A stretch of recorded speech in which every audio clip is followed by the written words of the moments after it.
Por quem devemos orar neste momento de conflito? Tem sido divulgado com frequência nos últimos dias nas redes sociais o Salmo 122, que diz: Orai pela paz de Jerusalém. Mas o que significa este salmo? O Salmo 122. Este é um salmo chamado de Salmo de Peregrinação, um salmo davídico. Na sequência dos salmos de peregrinações, este é o terceiro. Este salmo foi composto justamente por conta das peregrinações feitas para Jerusalém durante as 3 festas anuais que havia e há até hoje entre os judeus. A cidade de Jerusalém ela fora conquistada dos jebuseus pelo rei Davi por volta do ano 1000 a.C. E logo ele transformou ela na capital de Israel, a capital indivisível. Porém, qualquer ataque que acontecia sempre começava por Jerusalém, dos povos inimigos. E durante os processos de peregrinações daqueles que iam para a casa do Senhor, pois Davi fez a proeza de introduzir a Arca de Deus, a Arca da Aliança, a Arca do Concerto, chamada de Aron Berit, em Jerusalém, e ali montou o tabernáculo, a morada de Deus, que mais tarde Salomão construiu um templo substituindo esse templo móvel, que era um tabernáculo, uma tenda, por um prédio fixo, né? E durante esse processo de peregrinação para a cidade, que ali está a morada de Deus, e Jerusalém se tornou santa porque agora é a morada de Deus, havia ataques aos peregrinos. E este salmo é uma oração justamente para aqueles que fazem as peregrinações para festas anuais, como a festa da Páscoa, a festa dos tabernáculos. E diz assim o Salmo 122. Alegrei-me quando me disseram, vamos à casa do Senhor. Veja que o foco é a casa do Senhor, que está lá em Jerusalém. Os nossos pés estão dentro das tuas portas, ó Jerusalém. Jerusalém está edificada como uma cidade bem sólida. Ela está edificada em cima dos montes e contornada de montes, cerca de 800 metros acima do nível do mar. Onde sobem as tribos do Senhor, como testemunho de Israel, para darem graças ao nome do Senhor. Então, Jerusalém se tornou o axis mundi, o ponto central, onde todos se encontram para adorar a Deus, para buscar o Senhor, para buscar o favor de Deus por meio dos sacrifícios. Tudo estava centrado em Jerusalém. Lá é o epicentro de tudo. Pois ali estão os tronos do juízo, os tronos da casa de Davi. Por que os tronos de julgamentos estão lá?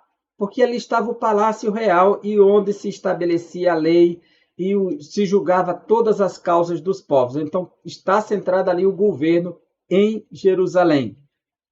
Aí ele diz, orai pela paz de Jerusalém, prosperarão aqueles que te amam. Então, era dever de todas as tribos amar Jerusalém, interceder pela paz de Jerusalém, principalmente nesses períodos de festas, de peregrinações, que muitos eram assaltados pelo caminho, atacados constantemente, e algum tipo de ataque em momentos festivos, como aconteceu no dia de Yom Kippur, um dia festivo.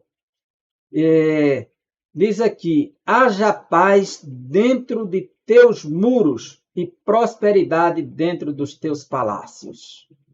Por causa dos meus irmãos e amigos, quer dizer, as nações vizinhas também, haja paz em ti, por causa do Senhor, por causa da casa do Senhor, nosso Deus, buscarei o teu bem. Então, a razão de tudo era a casa de Deus que estava ali.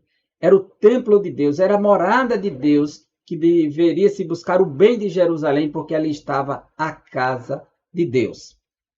Essa casa foi destruída no ano 70 pelos romanos. Jesus profetizou que não ficaria pedra sobre pedra, que não fosse derribada, e disse para a mulher samaritana que o lugar de adorar a Deus não era mais em Jerusalém, nem em Samaria, mas seria em espírito e em verdade. Logo, este salmo ele reflete um tempo histórico na vida de Israel E o cristianismo ele deve olhar não só para Jerusalém, pois esse conflito ele não se limita a uma cidade, pois a cidade de Jerusalém hoje ela é sagrada para cristãos, para os judeus e para os palestinos também, que são os árabes, porque a tradição deles diz que Maomé fez uma viagem para o céu daquele lugar e a sua tradição também diz que Ismael tinha sido levado para a rocha que está na montanha do templo onde eles construíram a mesquita. Então isso faz com que ela se torne sagrada dentro da tradição islâmica também. E eles chamam, os palestinos chamam a cidade de Jerusalém, os árabes, de El-Quds, a Santa também. Por isso eles não vão tentar destruir Jerusalém nesse momento. Haverá conflitos entre pessoas por conta do espaço, não para destruir, pois é sagrado tanto para judeus quanto para palestinos. Porém, essa cidade foi conquistada pelos judeus na Guerra dos 6 Dias, em 1967. Mas nesse momento de conflito que está acontecendo no país, uma guerra, principalmente por conta dos atos terroristas do Hamas, quem despontou essa guerra de ataques ferrenhos, nós devemos orar por quem, afinal? Por todos. O nosso dever cristão é o que Jesus disse, orar pelos que perseguem os cristãos, orar por todos os povos, e o apóstolo Paulo disse, quero que vocês levantem mãos santas, sem ira e sem contenda. E diz, quero que orem por todos os homens e por todos os povos. Então, o nosso dever não é orar apenas por um povo, mas por todos, pelos inocentes que estão sofrendo, pelas crianças, pelas mulheres, por aqueles que estão sendo usados de forma injusta como escudo humano nessa hora. Então, vamos clamar com misericórdia por todos aqueles que estão em momentos de sofrimento. Pedir a Deus que dê um basta nessa guerra, que só faz com que as pessoas sofram, chorem desesperadamente. Amém? Que Deus abençoe você e a sua família e até o próximo vídeo, se Deus quiser.